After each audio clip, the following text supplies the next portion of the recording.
Pat, so much of history in Australia and New Zealand contests. This is a World Cup game that everybody has been looking forward to for a long time. Your thoughts just on the history of the games and your perspective ahead of tomorrow's encounter? Yeah, it's. Any sport, even Bledisloe Cups, is always big events. I guess in my career, 2015, obviously had an awesome match against Eden at Eden Park, and then the final, and then we had a T20 World Cup final a couple of years ago. So it always seems like there's great contests, and on a personal note as well, we know a lot of the New Zealand guys. Have played a lot against them and with them, so it's always good fun. Pat, is Travis Head available for the game, and Marcus Stoinis for that matter? Don't know, to be honest. They'll have a training session after this. They both trained on game day a couple of days ago, so we'll see in the next few hours. And I'm not sure if you followed in the news in Australia over the last day or two, but Greg Chappell's fallen on some hard times and has had a bit of a testimonial. I know he played a bit of a role in your career. Have you followed that at all, and what are your thoughts about that? I haven't really. I heard one of the boys talking about it the other day. But yeah, he's a legend of the game. He's not only just as a player, he's been huge. Particularly our playing group. He's had a big influence on a lot of us coming through. He's did an under-19s tour where he was there and kind of mentoring, and spent a lot of time up at the NCC where he was involved. So got huge admiration for him. Obviously, huge figure in Australian cricket. So wish him all the best. It's a tournament. And with your own bowling, Pat, you said earlier in the tournament that one-day cricket, you haven't played a lot of it regularly in the last few years, but you're getting a feel for it with every game you play. Just the 4 or 5 overs you bowled against Netherlands, just the carry you were getting, it's dependent on the surface as well. Does that put you in a better place of mind in that sense? And, just in terms of economy rates, something you asked about you guys during the Ashes, different circumstances, but have you reached a point where you don't really pay much heed to it and it's what you're doing with the ball?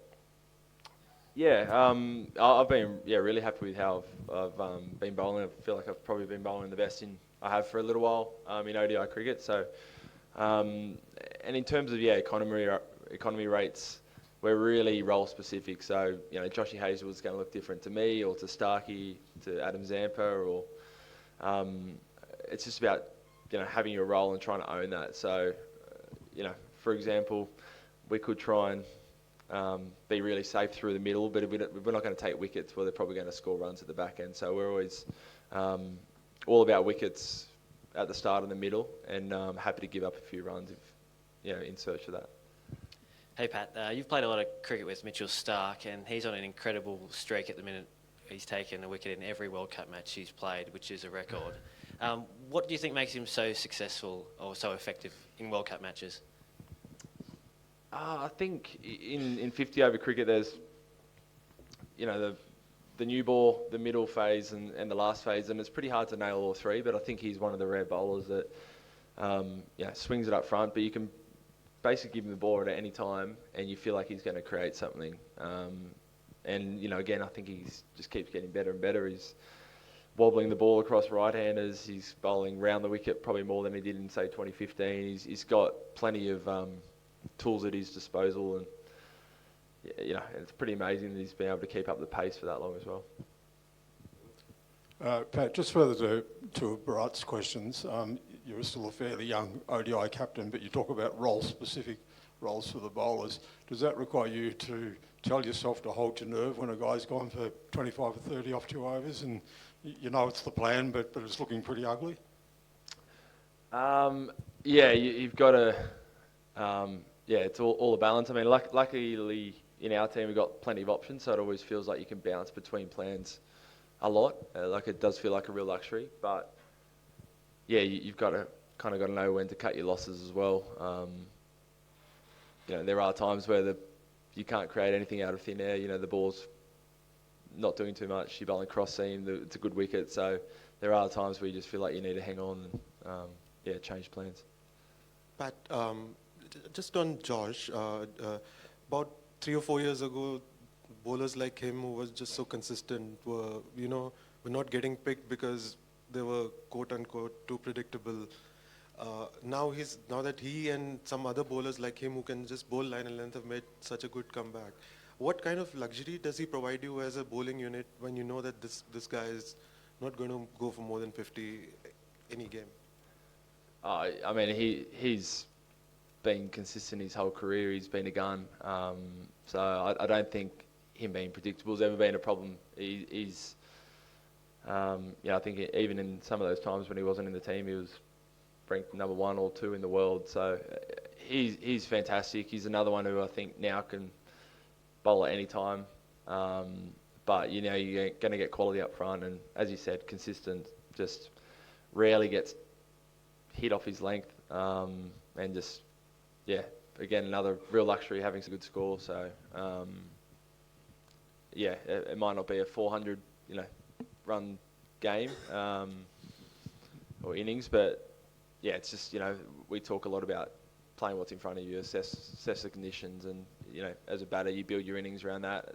As a bowler we assess what's going to work, whether it's cutters, swing.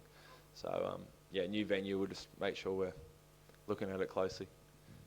Pat, just about when Travis Head does come back in, Steve Smith spoke to us the other day and he said, about batting at number 4, he would prefer number 3. That's his position. What has that chat been like, and how many times have we had to have that chat with him to sort of convince him to go down one position? I think he said himself, do whatever's best for the team, and Trav's been amazing over the last 12 months. Mitch Marsh at the top's been amazing. Davey Warner's, obviously a superstar up there. So, we think that's the best way to set up the team, and we're really excited with how the batting lineup looks like that. So, no, it's been fine.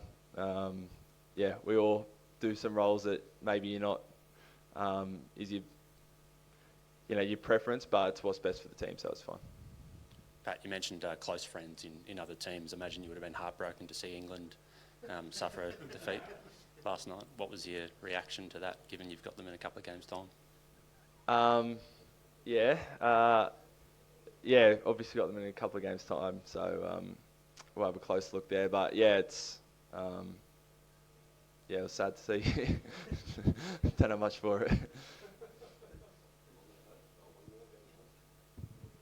Has the margin of victory and defeat in this World Cup surprised you at all? Like when teams are winning, they're winning real big, and when they're losing quite badly.